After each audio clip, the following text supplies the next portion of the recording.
देखिए, आज हम रक्त परिसंचरण तंत्र के बारे में बात करने जा रहे हैं। रक्त परिसंचरण तंत्र क्या होता है, आज हम जानेंगे कि रक्त परिसंचरण तंत्र किसे कहते हैं। तो रक्त का पूरे शरीर में बहना क्या कहलाता है, रक्त परिसंचरण तंत्र कहलाता है। अब देखिए, रक्त परिसंचरण तंत्र की खोज विलियम हार्वे ने की थी। विलियम जो हार्वे थे ना, इन वैज्ञानिकों के द्वारा रक्त परिसंचरण तंत्र की खोज की गई। अब हम बात करते हैं रक्त वाहिनियों की। तो देखिए, हमारे शरीर में दो प्रकार की रक्त वाहिनियां होती हैं, एक धमनी और एक सिरा। तो धमनी का क्या कार्य होता है और सिरा का क्या कार्य होता है, ये आज हम जानेंगे। धमनी और सिरा में क्या डिफरेंस है, ये क्या कार्य करती हैं, इनका क्या वर्क है हमारे शरीर के अंदर। तो देखिए, पहले तो मैं एक बेसिक जानकारी आपको दे दूं। रक्त परिसंचरण तंत्र की खोज तो विलियम हार्वे ने की थी। इनके द्वारा बताया गया कि रक्त परिसंचरण तंत्र क्या होता है। इनने और भी जानकारी दी हमें कि रक्त परिसंचरण तंत्र सभी जीवों में अलग अलग प्रकार का होता है। जैसे कि अगर बात की जाए मनुष्य की, तो हमारे शरीर में जो रक्त परिसंचरण तंत्र होता है वो एक क्लोज होता है, अर्थात बंद परिसंचरण तंत्र होता है। और कुछ जीव ऐसे होते हैं जिनमें ओपन अर्थात खुला परिसंचरण तंत्र पाया जाता है। तो देखिए, मैं उदाहरण के तौर पे आपको बताऊं, जैसे मनुष्य में बंद परिसंचरण तंत्र कैसे होता है, क्योंकि हमारे शरीर के अंदर जो रक्त बह रहा है, रक्त का जो परिसंचरण हो रहा है वो किस माध्यम से हो रहा है, धमनी और सिराओं के माध्यम से हो रहा है। मतलब एक प्रकार की ट्यूब के अंदर बह रहा है ना, नलियों के अंदर बह रहा है, जिन्हें धमनी और सिराएं कहते हैं, उनके अंदर बहता है। इसलिए हम ये कह सकते हैं कि मनुष्य के अंदर जो रक्त का परिसंचरण तंत्र होता है वो बंद परिसंचरण तंत्र होता है। जबकि जो खुला परिसंचरण तंत्र होता है ना, उसमें रक्त नलियों में नहीं बहता है, अर्थात सिरा और धमनियों में नहीं बहता, बल्कि कहाँ बहता है, एक प्रकार की गुहा होती है जिसे देह गुहा कहते हैं, उसमें उनका रक्त भरा रहता है, बल्कि सिराओं और धमनियों के माध्यम से बहता नहीं है। उदाहरण के तौर पर जैसे सीप होते हैं, घोंघट जो होते हैं, कीट जो होते हैं, इनके शरीर में नसें नहीं होती, अर्थात कहने का मतलब धमनी और सिराएं नहीं होती हैं, उनमें खुला परिसंचरण तंत्र पाया जाता है। जैसे अब एक और होता है मिश्रित परिसंचरण तंत्र। मिश्रित का मतलब होता है जिसमें बंद भी हो और खुला भी हो। जैसे मछली की बात करें तो मछली आप जानते होंगे, जो जल में रहने वाला जंतु है। मछली में क्या होता है, उसका जो बीच वाला हिस्सा होता है, बीच वाले हिस्से में क्या होता है, खुला परिसंचरण तंत्र पाया जाता है। जबकि उसके जो पंख वगैरह होते हैं, पूंछ जो होती है, पूंछ में और पंख में क्या होती है, धमनी और सिराएं पाई जाती है। तो उनके माध्यम से उसमें क्या होता है, रक्त बहता है। तो पूंछ में और पंख में तो बह रहा है किसके माध्यम से, नलियों के माध्यम से। तो इस प्रकार से आप देखेंगे कि उसमें मिश्रित परिसंचरण तंत्र पाया जाता है। मिश्रित का मतलब होता है मिला जुला, मतलब ओपन भी हो और क्लोज भी हो, तो दोनों प्रकार का होता है। तो आप समझ पा रहे होंगे कि परिसंचरण तंत्र क्या होता है, परिसंचरण तंत्र की खोज कौन ने की ना। तो देखो, परिसंचरण तंत्र की खोज तो विलियम हार्वे ने की थी। इन्हीं ने बताया था कि बंद परिसंचरण तंत्र क्या होता है, खुला क्या होता है और मिश्रित परिसंचरण तंत्र क्या होता है। मैंने उदाहरण के माध्यम से आपको समझाने का प्रयास किया कि हम जो मनुष्य हैं, हमारे अंदर रक्त जो होता है धमनी और सिराओं के माध्यम से बहता है, अर्थात बंद परिसंचरण तंत्र पाया जाता है। कुछ कीट जैसे कि मैंने आपको नाम बताया, घोंघा है ना, सीप है ना, और भी ऐसे कई जीव जंतु होते हैं जिनके अंदर धमनी और सिरा नहीं होती, देह गुहा होती है, उनके माध्यम से उनमें रक्त का बहाव होता है, अर्थात प्रवाह होता है। तो उनमें कौन सा होता है, खुला परिसंचरण तंत्र। जैसे मैंने मछली का बताया, जिसमें कि मिश्रित परिसंचरण तंत्र पाया जाता है। मिश्रित मतलब दोनों प्रकार का, खुला और बंद। अब हम धीरे धीरे आगे की ओर बढ़ते हैं। देखिए, तो परिसंचरण तंत्र के अंतर्गत हम पढ़ते हैं रक्त वाहिनियां। तो हमारे शरीर में, मनुष्य के शरीर में दो प्रकार की रक्त वाहिनियां होती हैं। कितने प्रकार की, दो प्रकार की, एक धमनी होती है और एक सिरा होती है। अब हम इनके बारे में थोड़ा अंदर की बात कर लें, धमनी और सिरा की। तो देखिए, सबसे पहले मैं आपको बताऊं धमनी की बात करें तो धमनी का कार्य क्या होता है। धमनी जो होती है आपके हृदय से रक्त को शरीर के विभिन्न भागों में ले जाने का काम करती है। वो भी कैसे, प्योर शुद्ध रक्त को कहाँ ले जाती है धमनी जो है वो हार्ट से अर्थात हृदय से रक्त को कहाँ ले जाती है, बॉडी में ले जाने का काम करती है। शरीर के सभी अंगों में धमनी का काम होता है हार्ट से शुद्ध रक्त को बॉडी के विभिन्न भागों में ले जाना। अच्छा देखो, एक चीज है कि धमनी, अगर आप थोड़ा सा ट्रिक बता रहा हूँ, धमनी में क्या आ रहा है, धा मतलब कौन, धनी लोग कैसे होते हैं, ये अपने ऊपर मत लेना, नहीं तो क्या है कि लोग अपने ऊपर लेने लगते हैं, हर कुछ उदाहरण दे देते हैं। मैं तो याद रखने के लिए बता रहा हूँ कि धमनी मतलब इसमें जो धा आ रहा है, इस हिसाब से अगर अपन देखें, धमनी में शुद्ध रक्त रहता है। कहने का तात्पर्य जो धनी लोग होते हैं ना, बड़े साफ सुथरे कपड़े पहनते हैं, क्योंकि उनके पास पैसा ज़्यादा होता है तो वो बहुत अच्छे अच्छे कपड़े पहनते हैं, साफ सुथरे कपड़े पहनते हैं। तो इस प्रकार से आप याद रख सकते हैं कि धमनी में शुद्ध रक्त बहता है। कैसा? शुद्ध रक्त। और धमनी क्या करती है? रक्त को हार्ट से कहाँ ले जाती है? बॉडी में ले जाती है। बॉडी में ले जाने का इसका कार्य होता है। अच्छा, आगे की बात करें तो देखो, रक्त को हृदय से जब बॉडी में ले जाया जाता है धमनी के माध्यम से, तो वो प्रेशर के साथ जाता है। हार्ट से जब हमारे हृदय से ब्लड जो होता है बॉडी के विभिन्न भागों में जाता है तो वो 120 के प्रेशर से जाता है। मतलब जाने का प्रेशर कितना होता है? 120, और आने का होता है 80। तो धमनी तो ले जाती हैं, तो धमनियां जब रक्त को ले जाती हैं तो 120 का प्रेशर होता है। तुमने दाब तो पढ़ा ही होगा, ब्लड का दाब जो होता है 120/80 होता है। तो जाने का जो होता है वो 120 होता है। हृदय से जब विभिन्न भागों में जाता है बॉडी के कौन? रक्त, तो 120 के प्रेशर से जाता है। अच्छा, आगे देखो, जो धमनियां होती है ना वो बहुत गहराई में होती हैं, है ना। अपन को जो ऊपर दिख रही हैं, ये जो दिखती हैं, ये तो भाई सिराएं हैं जो आप ऊपर से देख पा रहे हैं, पतली पतली ये सिराएं। बल्कि धमनियां तो कैसी होती है? बहुत गहराई में होती है, त्वचा के अंदर होती हैं। क्यों गहराई में क्यों होती है? बाहर क्यों नहीं होती? क्योंकि सर इनके अंदर बहुत प्रेशर के साथ रक्त बह रहा है। अगर वो बाहर होती तो फट जाती या बाहर निकल जाती, है ना। तो वो अंदर रहती हैं क्योंकि उनके अंदर बहुत प्रेशर के साथ में क्या बह रहा है? ब्लड बह रहा है, तो वो गहराई में होती है। देखो ये आप देख पा रहे हैं इस प्रकार की, ये क्या है? धमनियां हैं। जो मोटी मोटी दिख रही है ना, ये क्या है? धमनियां हैं। इन्हें महाधमनी कह सकते हैं अपन, है ना। और यहाँ होती वो धमनियां होती, और ये जो आगे चलकर ये क्या बदलती है? सिराएं नहीं, केशिकाएं ना। देखो मैंने अभी आगे चल के मैं बताऊंगा इनके बारे में भी। फिलहाल में आप यहाँ देखिए कि जो धमनियां होती है बहुत गहराई में पाई जाती है क्योंकि इनके अंदर बहुत ज्यादा प्रेशर के साथ में रक्त फ्लो होता है, बहता है। अच्छा, नेक्स्ट अगर इसी के साथ में मैंने लिखा दो आपके कपाट भी नहीं पाए जाते हैं इनमें। कपाट का मतलब क्या होता है? कपाट का मतलब गेट टाइप के होते हैं, गेट नहीं पाए जाते इनमें। क्यों नहीं पाए जाते इनमें गेट? क्योंकि इनमें कपाट क्यों नहीं पाए जाते? कपाट इसलिए नहीं पाए जाते, बल्ब इसलिए नहीं पाए जाते इनमें क्योंकि प्रेशर ही इतना ज्यादा होता है कि रक्त जब जाता है तो वो अपने आप ही इतने प्रेशर से जा रहा है कि उसे गेट की आवश्यकता नहीं है ना। तो बहुत प्रेशर के साथ जाता है तो इसमें कपाट नहीं पाए जाते, है ना। कपाट तो इनमें पाए जाते हैं, कारण बताऊंगा इनमें क्यों पाए जाते हैं। इनमें इसलिए नहीं पाए जाते क्योंकि बहुत प्रेशर के साथ रक्त जा रहा है, उसे जाने के लिए या गेट की आवश्यकता नहीं है। अच्छा, ये जो आपकी धमनियां होती है बहुत ही मोटी होती हैं। कैसी होती है? बहुत मोटी होती है। और रंग इनका कैसा होता है? रंग इनका लाल होता है। धमनियों का रंग कैसा होता है? लाल होता है क्योंकि इसमें शुद्ध ऑक्सीजन युक्त रक्त बह रहा है, और ऑक्सीजन युक्त रक्त का रंग कैसा होता है? लाल होता है ना। तो मोटी होती हैं, प्लस इनका रंग कैसा होता है? लाल होता है। 5वें पॉइंट में मैंने आप लिखा है कि ये जो धमनियां होती है इनमें शुद्ध रक्त बहता है, अर्थात कैसा रक्त? ऑक्सीजन युक्त रक्त बहता है, ऑक्सीजन से मिला हुआ रक्त बहता है। अच्छा, अपवाद की बात करें, अपवाद क्या है? तो फुफ्फुस धमनी, जिसे हम फुफ्फुस धमनी भी कह सकते हैं, फुफ्फुस धमनी भी कह सकते हैं। जो फुफ्फुस है ना, ये किसके लिए यूज किया जाता है? फेफड़ों के लिए, है ना। तो ये वाली जो धमनी होती है, देखो वैसे तो धमनियों में शुद्ध रक्त बहता है, मगर ये जो धमनी है ना फुफ्फुस धमनी, इसमें कैसा रक्त बहता है? अशुद्ध।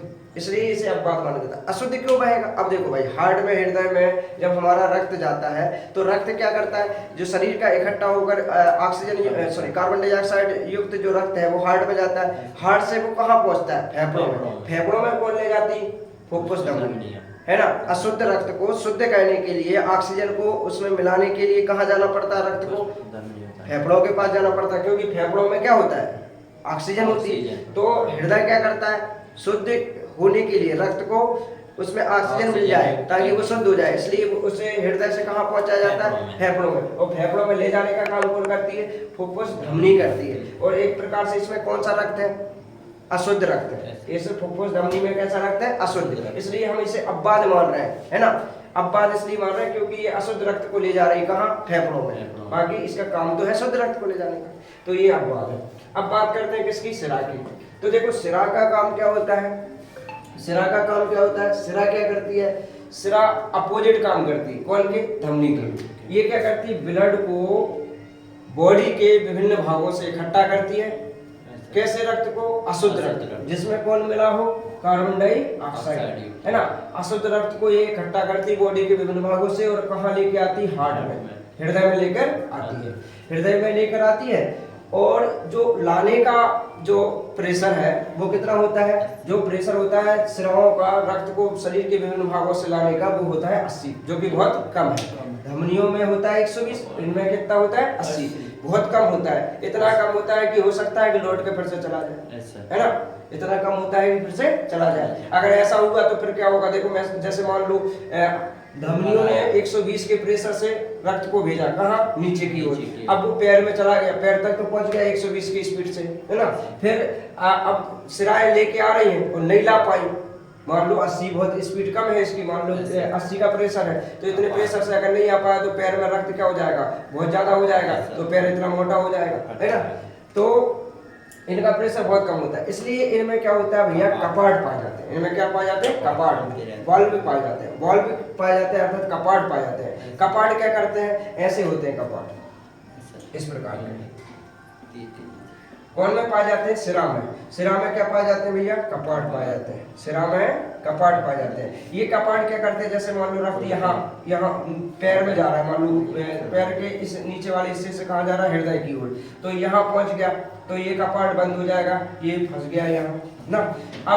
अब देखिए ये ज्यादा देर तक यहाँ नहीं रह सकता, क्यों नहीं रह सकता, क्योंकि और दूसरा और भी रक्त आ रहा है, तो ये यहाँ रुकेगा, कुछ समय के बाद फिर दूसरा रक्त आएगा, कहेगा भाई कहाँ रुके हो, चलो आगे की ओर, तो इस प्रकार से ये आगे जाएगा, फिर ये आगे जाएगा, इस प्रकार से ये इनमें क्या पाए जाते हैं, बल पाए जाते हैं, जो रक्त को ऊपर ही रखते हैं, नीचे नहीं जाने देते। एक बार ऊपर आया रक्त तो उसके नीचे नहीं जाने देते हैं, क्योंकि इनका प्रेशर कम होता है, इसलिए इनमें बल पाए जाते हैं, बाल में पाए जाते हैं, अर्थात कपाट पाए जाते हैं। अच्छा, ये त्वचा के नीचे नहीं होती हैं, कहाँ होती हैं, ऊपर ही होती हैं।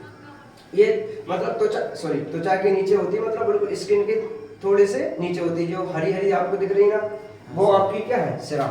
ये त्वचा के जस्ट नीचे होती है, ज्यादा गहराई में नहीं होती, बिल्कुल त्वचा के जस्ट नीचे होती है। अच्छा, इनका जो आकार है बहुत पतला होता है, और इनमें जो रक्त बहता है वो कैसा होता है, नीला। कैसा होता है, नीले कलर का रक्त होता है, थोड़ा सा नीले टाइप का, हरा टाइप का लगता है देखने में, नीला हरा ना। तो ये नीले टाइप का इनके अंदर रक्त कैसा होता है, नीला होता है। अच्छा, कैसा रक्त बहता है, अशुद्ध रक्त बहता है। अशुद्ध रक्त का मतलब समझ रहे हैं, ऑक्सीजन युक्त नहीं, कार्बन डाइऑक्साइड युक्त रक्त बहता है। अशुद्ध रक्त ये शरीर के विभिन्न भागों से एकत्रित करके कहाँ ले जाती है, हार्ट में ले जाती है।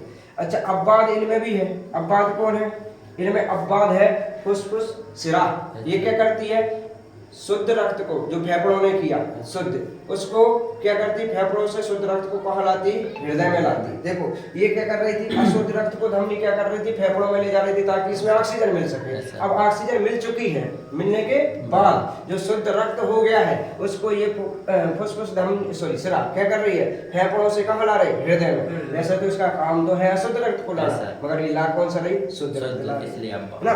इस प्रकार से हमने जाना कि धमनी क्या कार्य करती है, सिरा क्या करती है। देखिए एक बार हम कुछ समय और ज्यादा लेते हैं और एक बार फिर से रिवीजन कर लेते हैं। रक्त परिसंचरण तंत्र की खोज करने की, विलियम हार्वी ने की, है ना।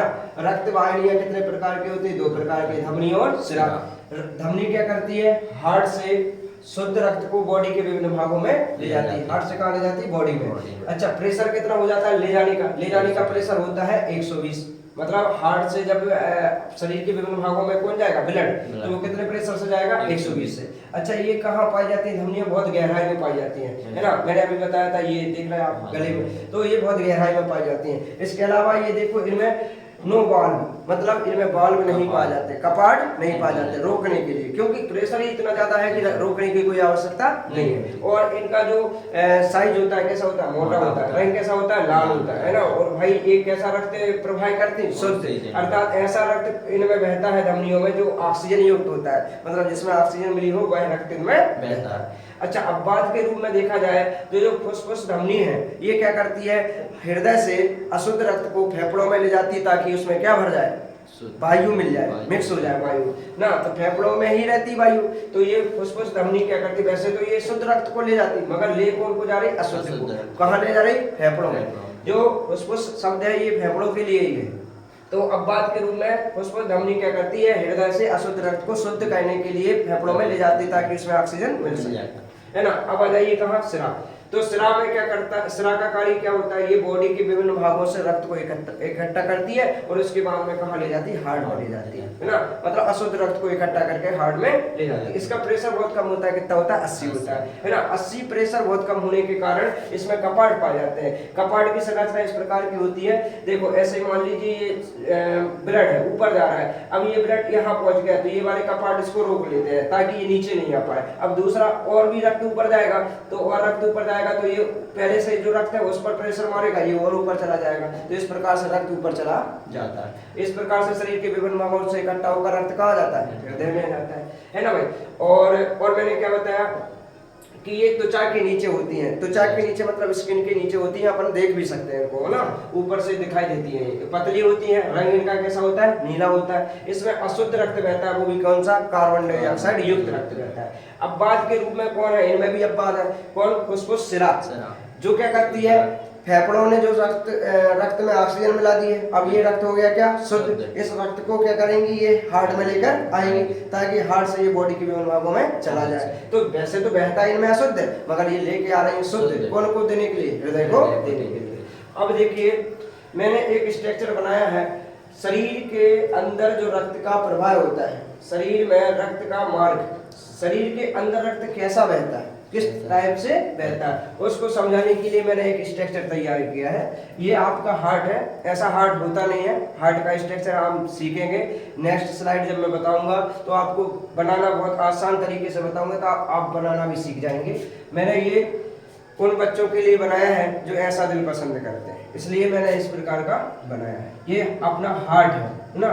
अब ये हार्ट वैसा होता नहीं है ऐसा हार्ट, वो तो केवल समझने के लिए अपन ने बनाया है। देखो हार्ट में क्या है, हार्ट के माध्यम से रक्त क्या होता है, बहता है और शरीर के विभिन्न भागों में जाता है और फिर शरीर के विभिन्न भागों से इकट्ठा होकर फिर से हार्ट में आता है। उसी को कहते हैं शरीर में रक्त का मार्ग, मतलब किस प्रकार से फ्लो हो रहा है शरीर में रक्त, तो उसी को मैं समझाना चाहता हूँ स्ट्रक्चर के माध्यम से।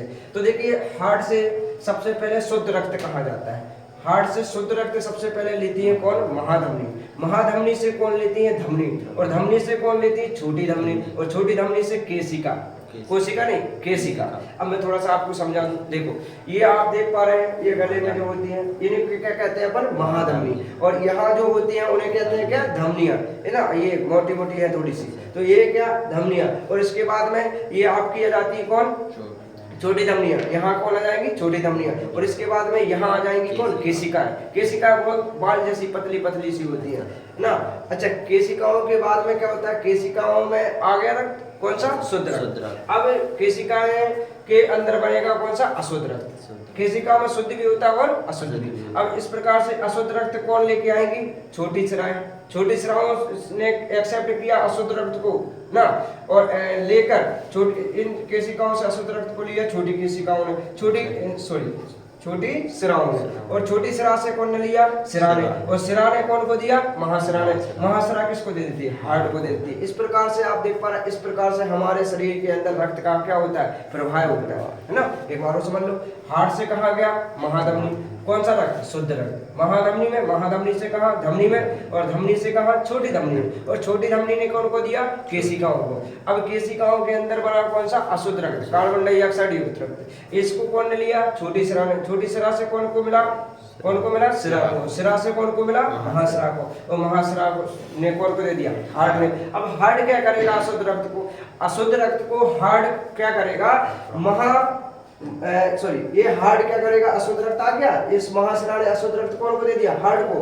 हार्ट में होते हैं 4 चैम्बर, उन चैम्बरों से गुजरने के बाद ये मिलेगा कौन को, फुफ्फुस धमनी को। ये फुफ्फुस धमनी कहाँ ले जाएगी, इसको फेफड़ों में क्या करेगी, शुद्ध हो जाएगा, तो फिर कौन जाएगी, फिर फुफ्फुस सिरा जाएगी, और उस फेफड़ों के द्वारा शुद्ध किए गए किसको, रक्त को कौन को दे देगी, हृदय को, हृदय के पास आ जाएगा, फिर से वो फ्लो होने लगेगा, फिर से ये प्रवाह लगातार जारी रहेगा। इस प्रकार से हमने आज जाना कि रक्त किस प्रकार से शरीर में भ्रमण करता है, केशिकाएं कौन होती है, केशिकाओं के कार्य क्या होते हैं। ठीक, बाकी नेक्स्ट स्लाइड हम रक्त के बारे में आगे पढ़ेंगे। ठीक है।